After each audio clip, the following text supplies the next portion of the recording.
Maintenant, nous tourner vers l'avenir de notre univers. Que deviendra-t-il dans des milliards et des milliards d'années? Aura-t-il un jour une fin? Et si oui, laquelle? بل يريد الإنسان ليفجر أمامه يسأل أيان يوم القيامة.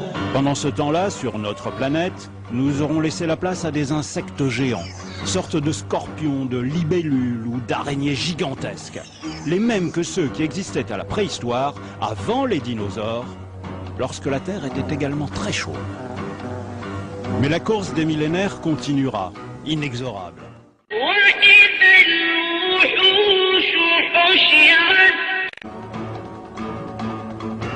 4 milliards d'années dans l'avenir, la Terre sera devenue un enfer totalement inhabitable, plusieurs milliers de degrés.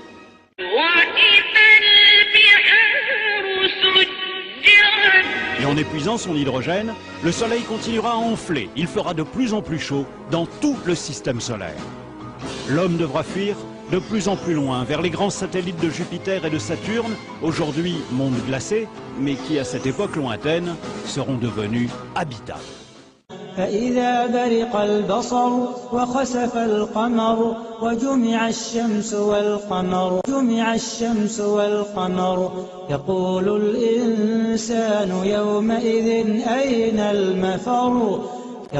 الإنسان يومئذ أين المفر كلا لا وزر إلى ربك يومئذ المستقر. À cet instant, deux théories s'affrontent. Soit la masse du Soleil est plus grande que ce qu'on pense aujourd'hui, et dans ce cas il pourrait s'effondrer sur lui-même et se transformer en ce qu'on appelle un trou noir. Là les choses iraient très très vite, en moins d'une heure, son diamètre ne serait plus que de 3 km, il absorberait tout ce qui passe à proximité et rien, pas même la lumière, ne pourra s'en échapper. Dans ce cas, notre monde finirait par être aspiré avec toutes les autres planètes du système solaire comme une vulgaire poussière au fond d'un aspirateur cosmique.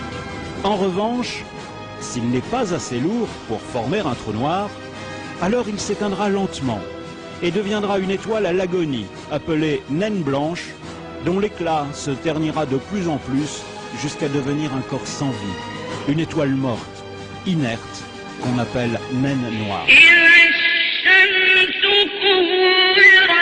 Plus loin que prévu, ce qui signifie bien que l'expansion de l'univers s'accélère peut-être sous l'effet d'une force mystérieuse que les astrophysiciens appellent l'énergie noire.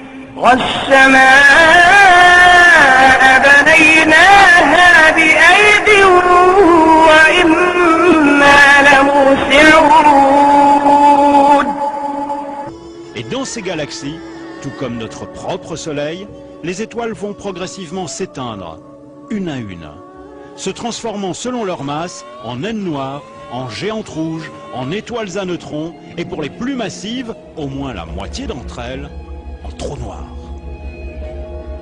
Mais allons toujours plus loin dans l'avenir. Nous voici 100 000 milliards d'années après le Big Bang. Dans notre Voie lactée et les autres galaxies, il n'y a presque plus que des étoiles mortes, des naines noires ou des trous noirs.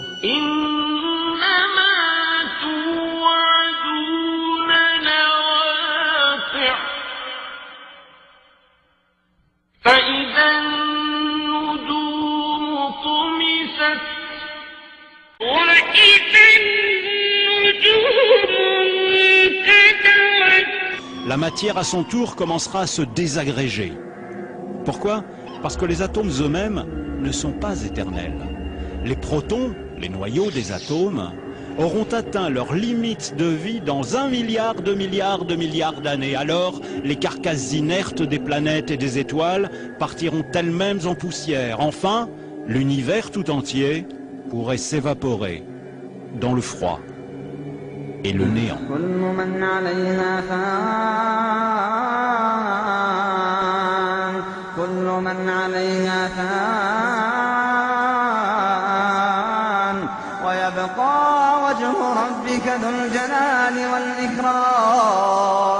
فبأي آلاء ربكما تكذبان